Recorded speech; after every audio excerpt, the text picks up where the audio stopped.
¿Cómo es posible que apenas 1500 jinetes, el núcleo de una fuerza desesperada, pudieran aplastar a un coloso de 40.000 guerreros, la élite de un imperio que tenía a Europa de rodillas?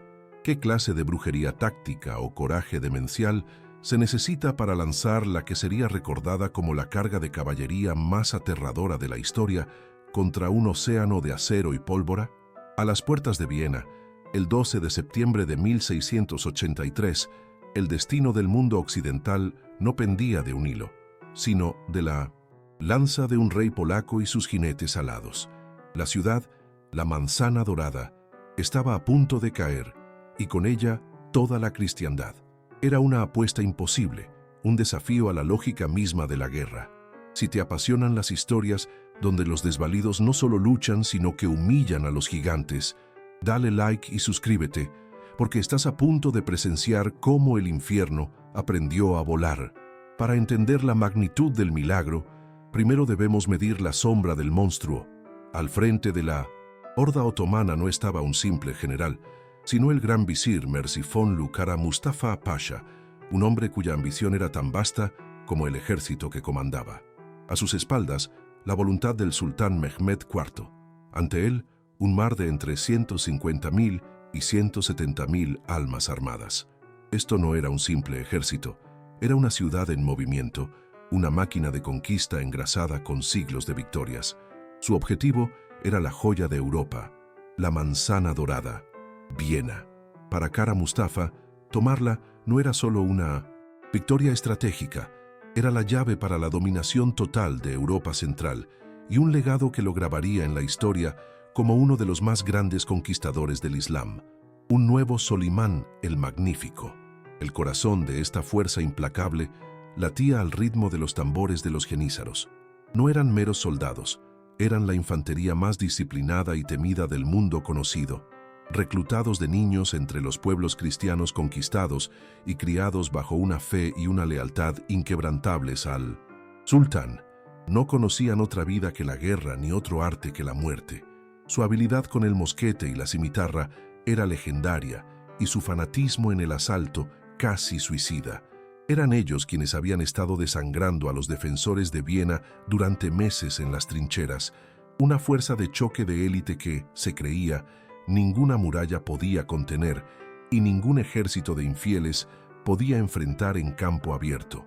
La sola mención de su nombre helaba la sangre de sus enemigos. Pero la bestia otomana tenía muchos brazos.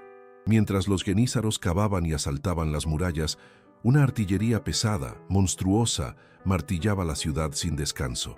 Cientos de cañones convertían día y noche en un infierno de explosiones, demoliendo bastiones y abriendo brechas en defensas que habían resistido por siglos. Y más allá del alcance de los cañones, como una plaga de langostas, pululaba la caballería ligera. Los tártaros, jinetes de las estepas, eran los ojos y los colmillos del ejército. Maestros de la incursión y la emboscada, habían quemado y saqueado toda la campiña austriaca, aislando a Viena del mundo y asegurando que ningún convoy de suministros o pequeño contingente de ayuda pudiera siquiera acercarse al perímetro del asedio. Eran el terror que precedía a la tormenta.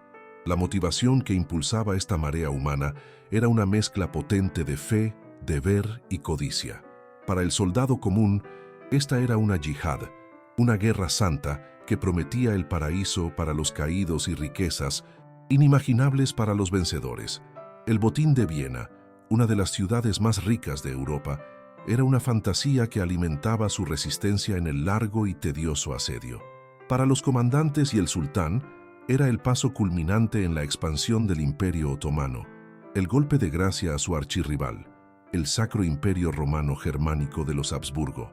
La caída de Viena no solo abriría las puertas a Alemania e Italia, sino que sería la prueba irrefutable de la superioridad de su imperio y su fe. La victoria no era una posibilidad, era su destino manifiesto, y frente a este Goliat de pólvora y acero se alzaba un David improvisado, una alianza forjada en la desesperación. La Liga Santa no era un ejército unificado, sino un mosaico de contingentes reunidos a toda prisa, una colcha de retazos de polacos, austriacos y alemanes, con distintas lealtades, idiomas y doctrinas militares. Su fuerza total, entre 70.000 y 80.000 hombres, era apenas la mitad del ejército otomano.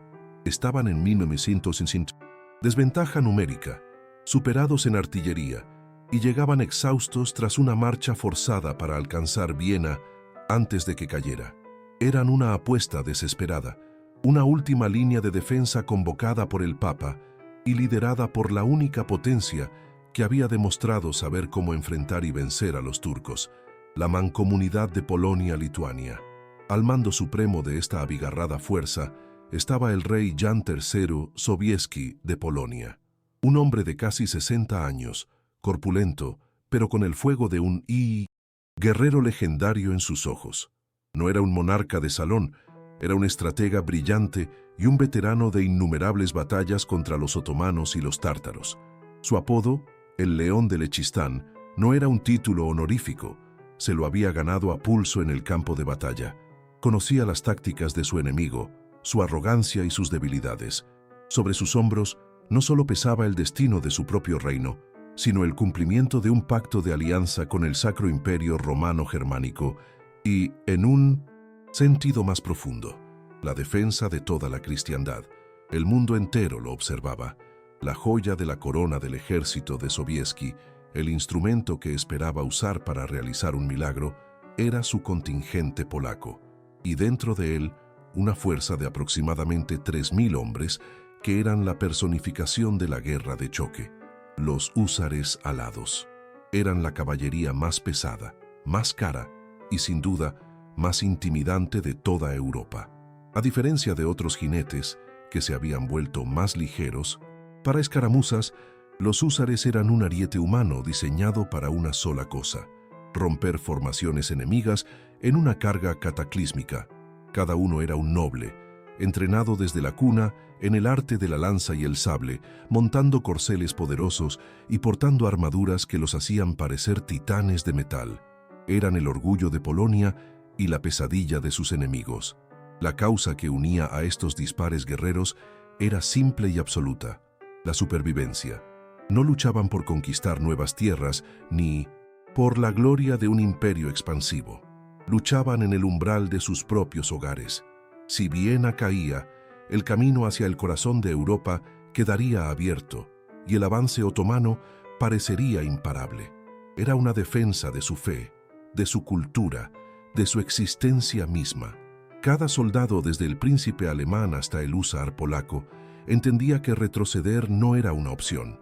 Se jugaban el todo por el todo en una sola batalla, en un solo día.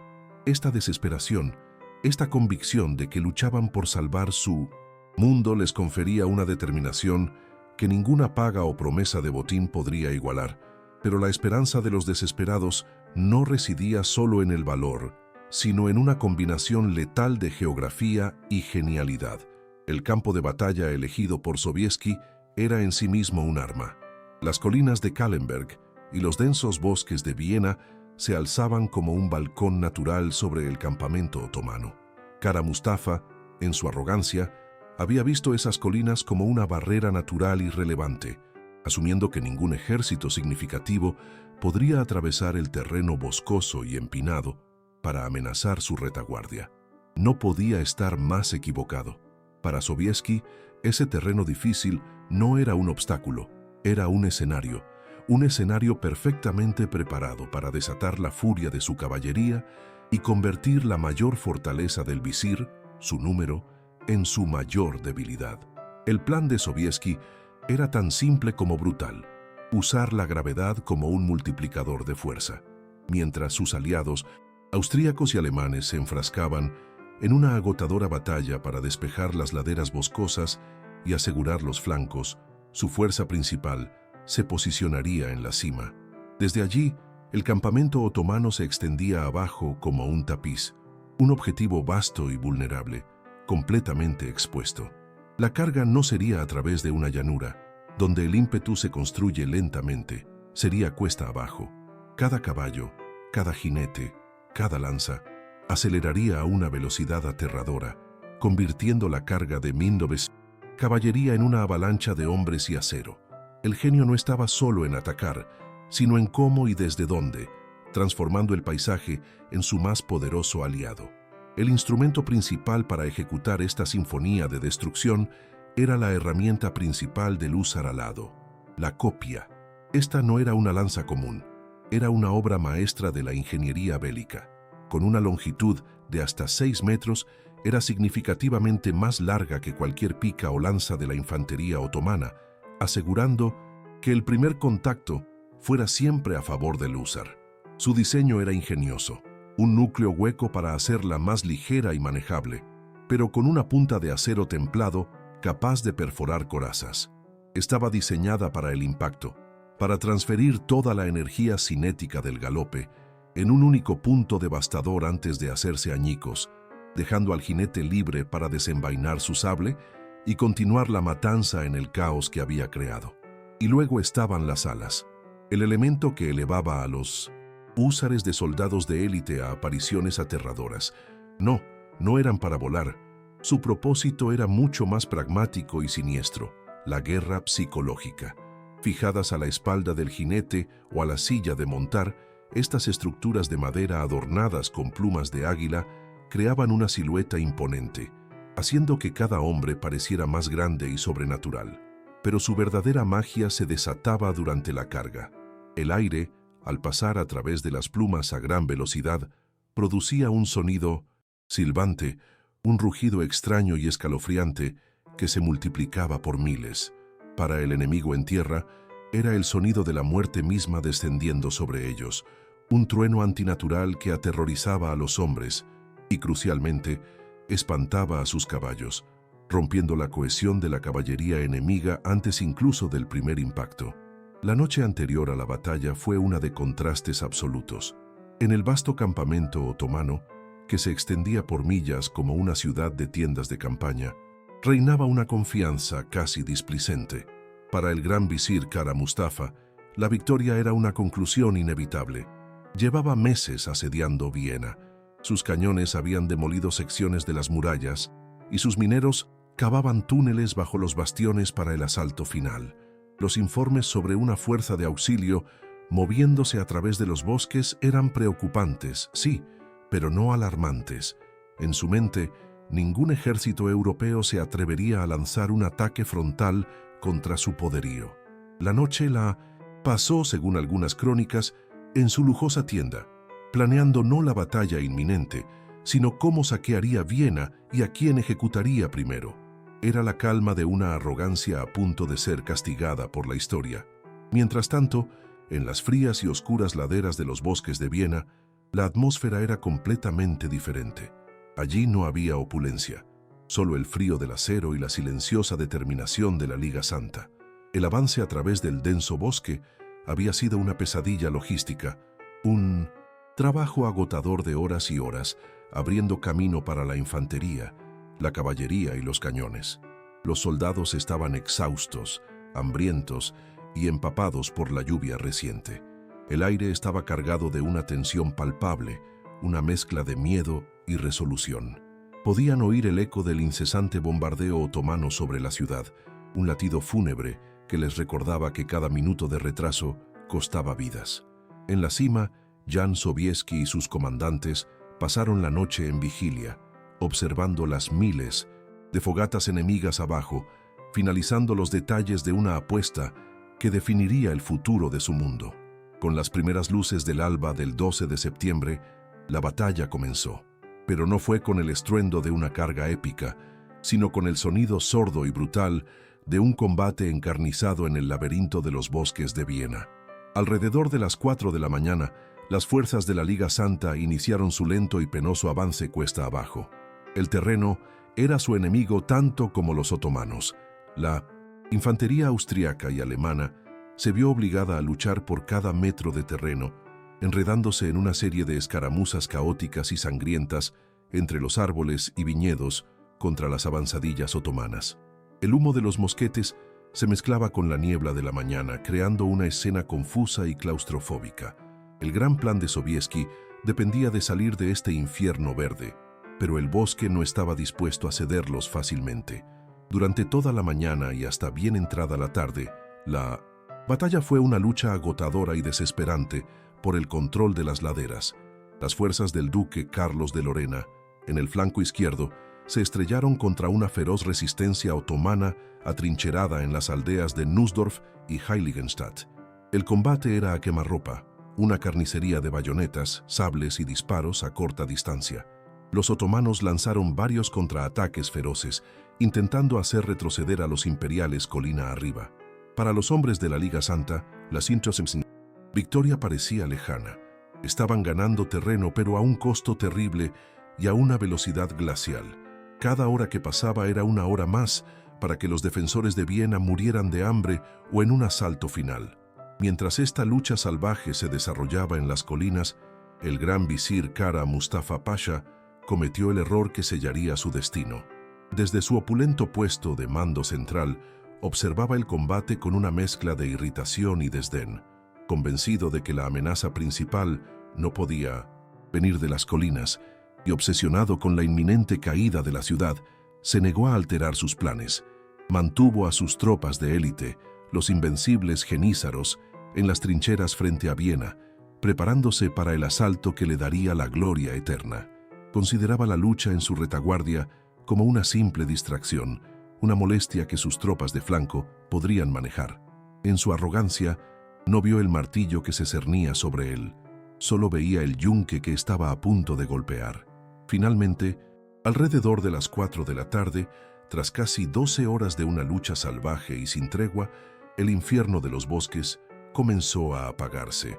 La infantería de la Liga Santa, a un costo terrible en sangre y sudor, había logrado su objetivo. Las últimas unidades otomanas fueron expulsadas de las laderas y forzadas a retroceder hacia la llanura, dejando el terreno elevado en manos de la coalición. Un silencio antinatural cayó sobre el campo de batalla mientras los soldados de infantería, exhaustos, aseguraban sus posiciones. Habían cumplido su parte, abrieron el camino, habían preparado el escenario para el acto final, y ahora, en la cima de las colinas, el martillo estaba a punto de caer. Fue entonces cuando ocurrió el momento Sobieski. El rey polaco, junto a los príncipes alemanes y sus mariscales, cabalgó hasta el borde de la meseta. Ante sus ojos se desplegaba una vista que ningún estratega podría haber soñado. El inmenso campamento otomano, con sus miles de tiendas, su artillería de asedio y sus tropas de reserva, yacía completamente abierto y vulnerable. El sol de la tarde comenzaba a bajar, pintando el cielo de tonos anaranjados y proyectando largas sombras. Sobieski, observando el caos y la falta de preparación de su enemigo, vio la oportunidad de oro. Fue en ese instante, según la leyenda, que parafraseó a Julio César con una humildad piadosa, declarando: «Veni, vidi, Deus vincit». Vine, vi y Dios venció. La hora del juicio había llegado. A las 5 de la tarde se dio la orden. Un cañón de señales resonó desde la cima de la colina y 18.000 jinetes se pusieron en movimiento. No fue un arranque caótico, sino una maniobra disciplinada y aterradora. A lo largo de un frente de casi 3 kilómetros, la línea de caballería más grande, jamás reunida en la historia de la guerra, comenzó su descenso. En el flanco izquierdo, los coraceros austriacos y alemanes. En el centro y a la derecha, la poderosa caballería polaca. Empezaron al paso, luego pasaron a un trote, controlado, sus comandantes asegurándose de que la línea se mantuviera unida, como una única y gigantesca hoja de guillotina a punto de caer. Era un espectáculo de poderío militar organizado a una escala que desafiaba la imaginación. A medida que descendían por las laderas más suaves y el terreno se abría ante ellos, el ritmo se aceleró. El trote se convirtió en un galope y finalmente en una carga atronadora a toda velocidad. El suelo mismo pareció temblar bajo el impacto de más de 70.000 cascos. El estruendo era ensordecedor, una tormenta de relinchos de caballos, gritos de guerra y, por encima de todo, un sonido nuevo y aterrador que comenzaba a llenar el aire. Para las tropas otomanas en la llanura, que apenas se estaban reagrupando de la lucha en el bosque, el espectáculo era apocalíptico. No era un ataque, era un cataclismo, una avalancha de hierro, acero y furia que se precipitaba sobre ellos, imparable, inevitable. A la cabeza de esta marea humana, como la punta de diamante de una lanza de 18.000 hombres, cabalgaban los 3.000 húsares alados de Polonia. Con el rey Jan III Sobieski cerca del frente, formaron una cuña de acero y plumas destinada a romper el espinazo del ejército otomano. En el último momento antes del impacto, miles de lanzas copia bajaron al unísono, creando un bosque de puntas de acero que se precipitaba a una velocidad suicida. El silbido de sus alas se convirtió en un rugido ensordecedor, el sonido del apocalipsis para los jinetes sipahi y los infantes otomanos que se interponían en su camino. No se enfrentaban a hombres a caballo, se enfrentaban a una fuerza de la naturaleza, un evento de extinción concentrado en un único y devastador punto de impacto. El choque fue cataclísmico, un trueno de carne y metal. Las largas lanzas de los húsares aniquilaron la primera línea otomana antes de que pudieran siquiera usar sus sables con eficacia. Las copias se astillaron al perforar las armaduras de los sipahis y los cuerpos de sus caballos, transfiriendo una energía cinética tan brutal que las formaciones enemigas no se doblaron ni se rompieron, simplemente explotaron. Hombres y bestias fueron lanzados por los aires en una carnicería indescriptible. En cuestión de segundos, la línea de defensa otomana, mal posicionada y moralmente destrozada, dejó de existir. El ariete humano había atravesado la muralla y ahora la inundación era imparable. Fue la reivindicación definitiva de la caballería de choque pesada, en su día más glorioso y a la vez el último. El pánico se extendió como un reguero de pólvora. Una vez que la línea se rompió, el colapso fue total e instantáneo. La carga de la Liga Santa no se detuvo. Penetró profundamente en el corazón del campamento otomano. Un caos de tiendas, civiles, camellos y suministros. El propio gran visir Kara Mustafa, viendo cómo la bandera de Sobieski se acercaba peligrosamente a su tienda de mando carmesí, huyó para salvar la vida, abandonando a su ejército, su tesoro e incluso el estandarte sagrado del profeta. Para el soldado otomano, ver a su comandante huir y el símbolo de su fe abandonado en el campo fue el golpe final. La disciplina, el coraje y la cohesión se evaporaron, y el que fuera el ejército más poderoso del mundo se convirtió en una turba aterrorizada y sin líder. La batalla, en esencia, había terminado, pero la masacre apenas comenzaba. La victoria se convirtió en una cacería. Los húsares, con sus lanzas rotas, desenvainaron sus largos sables y pistoletes, abriéndose paso a través de los restos del campamento, mientras que el resto de la caballería de la coalición se dedicaba a perseguir y aniquilar a las masas de soldados en fuga. La infantería de la Liga Santa, que había luchado tan valientemente durante todo el día, avanzó para asegurar el campamento, acabando con los focos de resistencia y comenzando a tomar posesión del botín más rico que cualquier soldado europeo hubiera visto jamás. La batalla, que había durado desde el amanecer, se decidió en menos de 3 horas desde el inicio de la carga. La derrota otomana no fue una simple pérdida, fue un aniquilamiento. Cuando la noche finalmente cayó sobre el campo de batalla, el estruendo de la guerra fue reemplazado por un silencio espeluznante, roto solo por los gemidos de los heridos y los gritos de los vencedores. La escena era dantesca. El vasto campamento otomano, una ciudad de seda y lona que había albergado a casi 200.000 hombres, era ahora un laberinto de muerte y desolación iluminado por miles de antorchas. Los soldados de la Liga Santa deambulaban atónitos, no solo por la magnitud de su victoria, sino por la increíble riqueza que los rodeaba.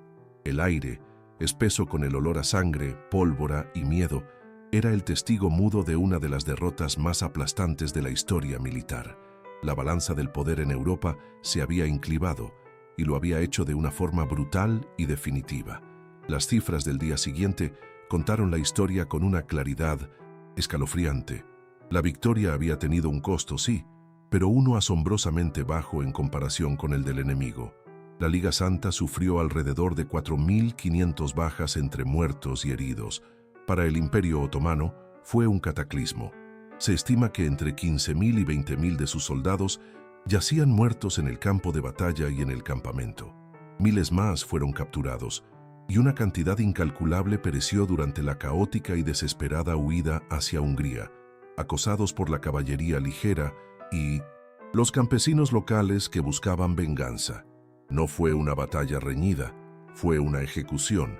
La táctica de Sobieski, la carga cuesta abajo, había resultado ser un multiplicador de fuerza tan efectivo que minimizó sus propias pérdidas mientras infligía el máximo daño posible. El botín capturado superaba cualquier fantasía. Los soldados de la coalición, muchos de los cuales eran simples campesinos o mercenarios, se encontraron de repente en la cueva de Aladino.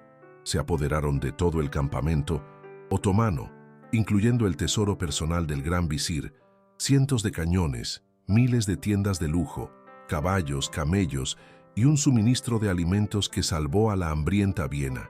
Varios pashas de alto rango, que no lograron escapar a tiempo, fueron hechos prisioneros, añadiendo la humillación a la derrota. La riqueza era tal que el propio Sobieski, en una carta a su esposa, bromeó diciendo: «El gran visir me ha dejado su heredero universal». El saqueo del campamento se convirtió en una leyenda por derecho propio. En cuanto al arquitecto de la derrota otomana, Mersifon Lucara Mustafa Pasha, su huida del campo de batalla solo retrasó lo inevitable. Logró llegar a Belgrado, donde intentó desesperadamente restaurar el orden y culpar a sus subordinados por el desastre. Pero la noticia de su fracaso monumental, magnificado por la pérdida del estandarte sagrado del profeta, viajó más rápido. El sultán Mehmed IV, enfurecido por una humillación tan colosal, no tuvo piedad. El 25 de diciembre de 1683, en Belgrado, emisarios del sultán cumplieron la sentencia imperial. El hombre que había soñado con conquistar la manzana dorada fue ejecutado de la manera tradicional reservada para los visires caídos en desgracia, estrangulado con una cuerda de seda. Fue un final sombrío y deshonroso para un comandante cuya arrogancia le costó un ejército a su imperio. El eco de la carga de los húsares alados resonó mucho más allá del campo de batalla. La batalla de Viena no fue simplemente una victoria, fue un punto de inflexión sísmico en la historia mundial. Durante 300 años, el Imperio Otomano había sido una marea expansiva que parecía imparable, llegando a golpear 2 veces en el corazón de Europa. El 12 de septiembre de 1683 marcó el punto más alto de esa marea. A partir de ese día, el avance otomano en Europa se detuvo para siempre. La aplastante derrota rompió el aura de invencibilidad que había aterrorizado a la cristiandad durante generaciones. El espectro de una Europa dominada por el sultán, una posibilidad muy real ese día, se desvaneció entre el humo y la carnicería a las afueras de Viena. Esta victoria no solo detuvo una invasión, sino que desató una contraofensiva. Envalentonada por el éxito, la Liga Santa pasó de la defensa desesperada al ataque coordinado, dando inicio a la Gran Guerra Turca. Durante los siguientes 16 años, las fuerzas de la coalición empujarían sistemáticamente a los otomanos hacia el sur, reconquistando vastos territorios que habían estado bajo dominio turco durante más de un siglo y medio, incluida la totalidad de Hungría. El equilibrio de poder cambió de forma permanente. El imperio de los Habsburgo comenzó su ascenso como la potencia dominante en el sureste de Europa, mientras que el imperio otomano entró en un largo y lento declive, forzado a una postura defensiva de la que nunca se recuperaría por completo. El mapa de Europa se redibujó fundamentalmente gracias a una sola carga de caballería. Irónicamente, el momento de mayor gloria para la caballería pesada fue también su canto del cisne. La carga en Viena fue la demostración más espectacular y exitosa de la guerra de choque a caballo jamás vista, un clímax perfecto para una tradición militar milenaria. Sin embargo, el futuro de la guerra ya se estaba escribiendo en otro idioma, el de la pólvora y la disciplina de la infantería. El auge de los regimientos de mosqueteros, entrenados para disparar en salvas coordinadas y defenderse con formaciones de bayonetas, estaba haciendo que las cargas de caballería masivas fueran cada vez más costosas y arriesgadas. Viena fue la última y más grande de las batallas medievales. una gloriosa anomalía en el umbral de la era de la guerra moderna. El húsar alado había ganado la batalla, pero el soldado de a pie ganaría el futuro. Para el héroe del día, el rey Jan III Sobieski, la victoria le otorgó una fama inmortal. Fue aclamado en toda Europa como el Salvador de Viena y el León de Lechistán. El Papa Inocencio XI lo comparó con los grandes líderes de las cruzadas y su nombre se convirtió en sinónimo de coraje y liderazgo, aunque no pudo traducir esta inmensa victoria en un fortalecimiento a largo plazo para su propia y problemática mancomunidad de Polonia-Lituania. Su legado personal quedó sellado.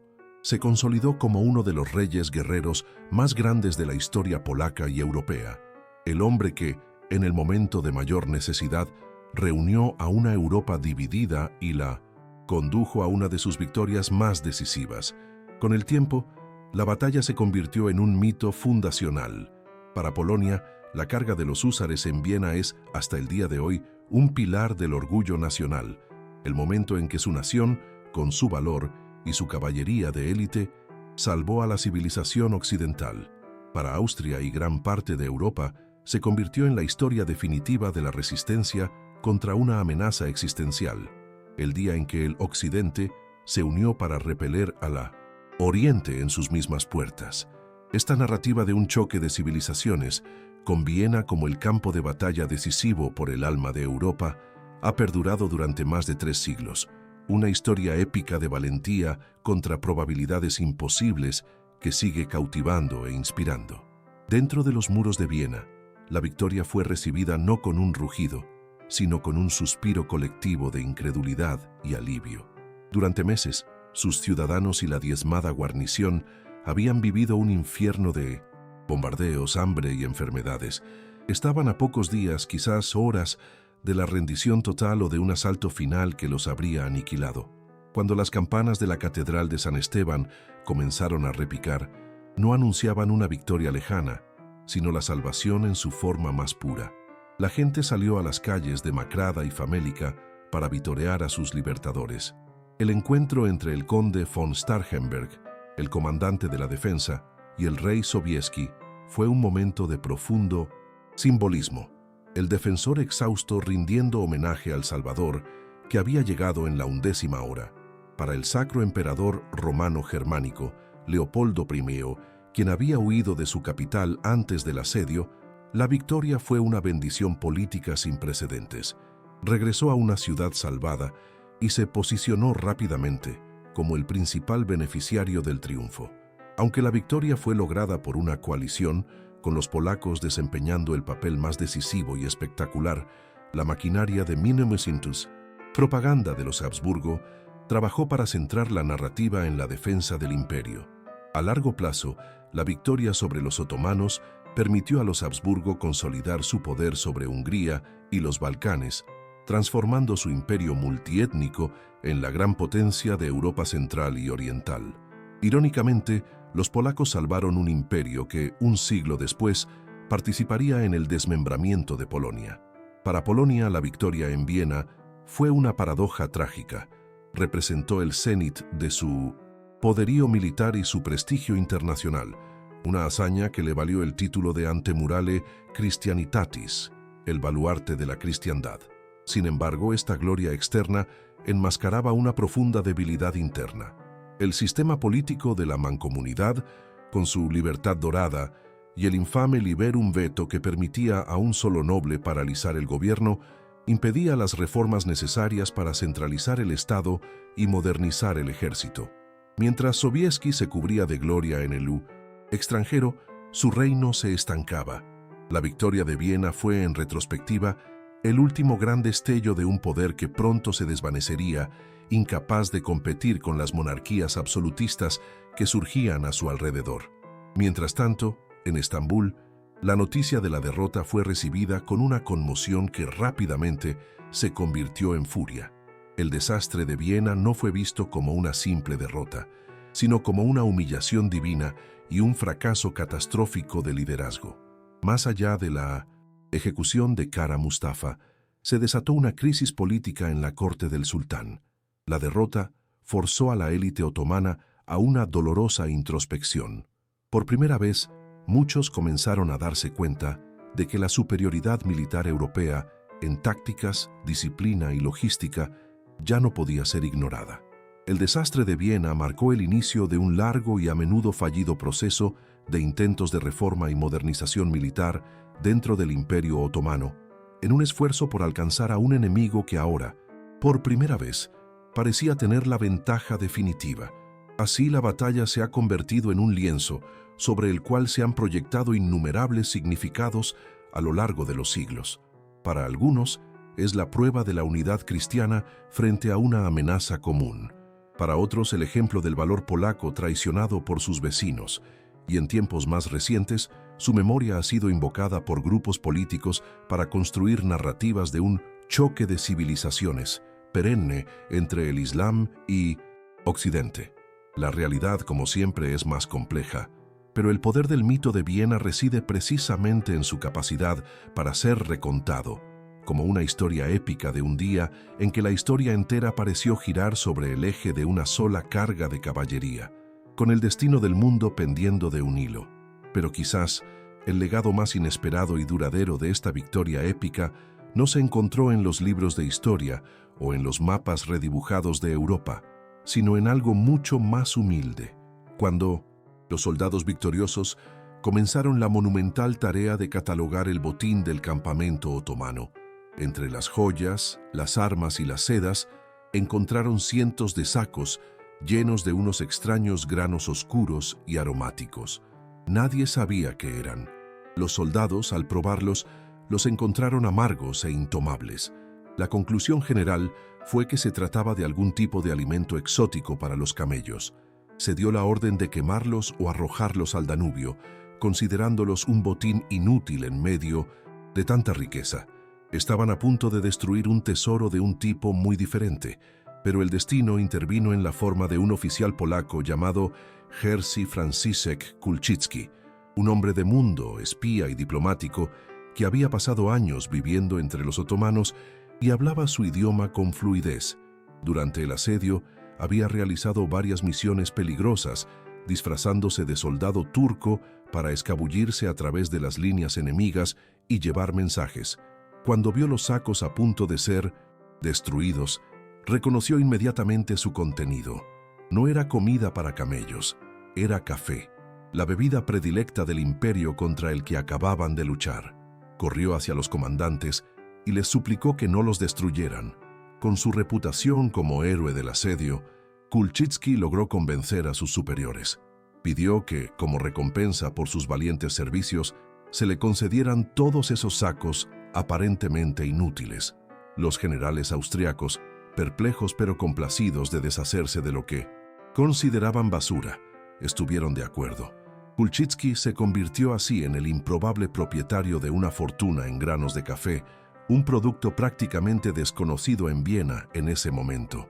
Vio una oportunidad que nadie más podía ver, un puente cultural nacido del conflicto más violento. Tenía en sus manos no solo un botín de guerra, sino la semilla de una revolución social y cultural para la ciudad que acababa de ayudar a salvar. Poco después, con el patrocinio del rey Sobieski, Kulczycki abrió la primera cafetería de Viena, un modesto establecimiento que llamó Hof zur Blauen Flasche, la casa de la botella azul. Al principio, el negocio fue un fracaso. A los vieneses no les gustaba el sabor amargo y oscuro de la bebida, preparada al estilo turco, espesa y sin azúcar. Parecía que su visión estaba condenada, pero en lugar de rendirse, Kulczycki innovó.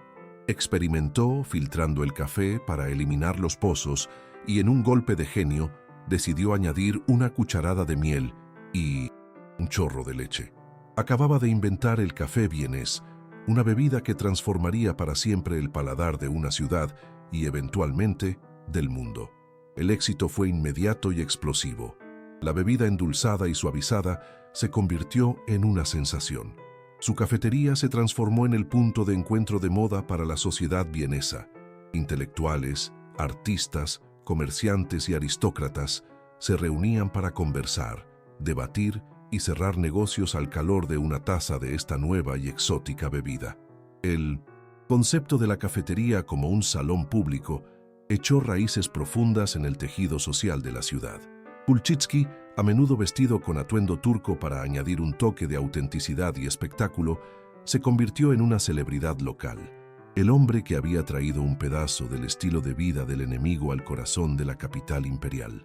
De esta única tienda, nacida de los despojos de la guerra, floreció la legendaria cultura del café de Viena, una tradición tan esencial para la identidad de la ciudad que hoy es reconocida por la UNESCO como Patrimonio Cultural Inmaterial. Las cafeterías vienesas se convirtieron en crisoles de creatividad, los lugares donde pensadores como Freud, escritores como Zweig y revolucionarios como Trotsky darían forma a las ideas que definirían el siglo XX. Todo ello gracias a unos sacos de granos que estuvieron a punto de ser arrojados a un río, salvados por un hombre que supo ver más allá de la superficie. Es una de las ironías más deliciosas de la historia, que una institución cultural tan sinónimo de paz, conversación, arte y placer intelectual fuera un subproducto directo de una de las batallas más sangrientas y decisivas de la historia de Europa. Un recordatorio de que, incluso en los momentos de mayor conflicto y violencia, las semillas de algo nuevo y hermoso pueden ser plantadas, a menudo por accidente. El choque de imperios en las puertas de Viena no solo salvó a una ciudad, sino que, sin saberlo, le dio su alma.